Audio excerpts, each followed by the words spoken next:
Here is a reminder of what the air attack warning sounds like. This is the sound.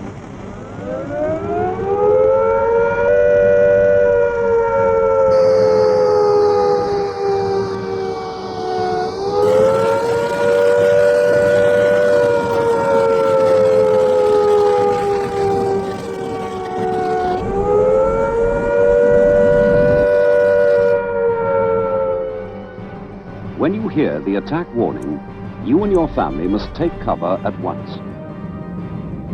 Do not stay out of doors. If you are caught in the open, lie down. And now here is a reminder about fallout warnings. When fallout is expected, you will hear 3 bangs in short succession, like this.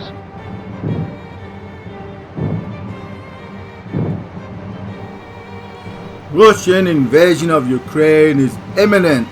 Saber, rattling, troop build-ups, misinformation and the clutching of peace straws amongst clueless journalists, suggesting it's probably not going to happen because Putin's best buddy in China is in the midst of an omicron spreading sporting event. Clearing away the battlefield fog, Putin, that's the Russians, are going to invade Ukraine as soon as weather permits. Why? Because Russia is a dictatorship. Dictatorships seek out that which can exaggerate their power, and Ukraine in those terms is the only obvious bordering target for Putin. Russia's pinhead dictator wants the world to perceive Russia in the same terms that they used to perceive and fear the USSR. Instead of a past its sell-by-date superpower with a midget economy that produces nothing of significance, only arms, and is reliant wholly on exporting oil and gas for foreign currency reserves. That Russia has been building up for in preparations for this war. The great irony is that Ukrainians are the real Russians, for that is where Russia began, in Ukraine. So for many Russians, including Putin, Ukraine being independent is a bit like London being independent of England. And that is how Putin perceives Ukraine and why Putin wants the whole of Ukraine. Something most in the West fail to grasp. He doesn't want Dumbass or Donbass. He wants the whole of Ukraine lock, stock and smoking, blown up barrel. Meanwhile, the West threatens sanctions, but Russia holds many of the trump cards as past sanctions and made the Russian economy more resilient to sanctions. And much of Europe, especially Germany, relies heavily on Russian gas. So if there was an opportune time for Russia to go to war, then that time is now. And then we have their best buddy in the East, the other dictatorship, China. You know, they're not reliant on US for computers and other tech. They get it from China like everyone else.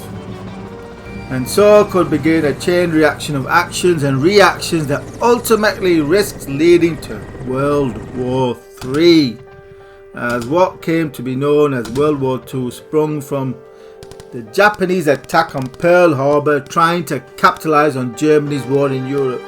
So in 2022 it could be China's attack on Taiwan, trying to capitalize on Putin's war in Europe. I intend to buy the panic as I usually do. I am not fearing. Whenever there's panic, I don't have fear. I see opportunity. Whereas most investors, they poop their pants and run a mile. Panic. I don't panic. I embrace panic and buy the panic.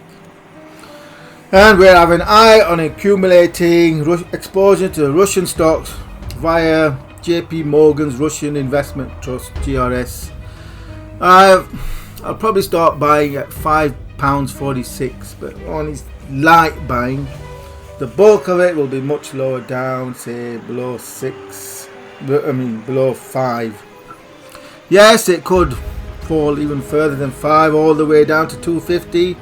But I've been trading in and out of this investment trust for decades, so I know we will see £8 plus again someday. In fact, I recently sold it £8.70. You're not going to believe this.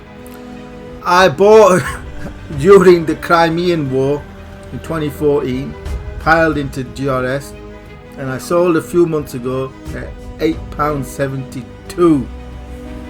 That's true. It's nuts. The reason I sold, because it's a double top.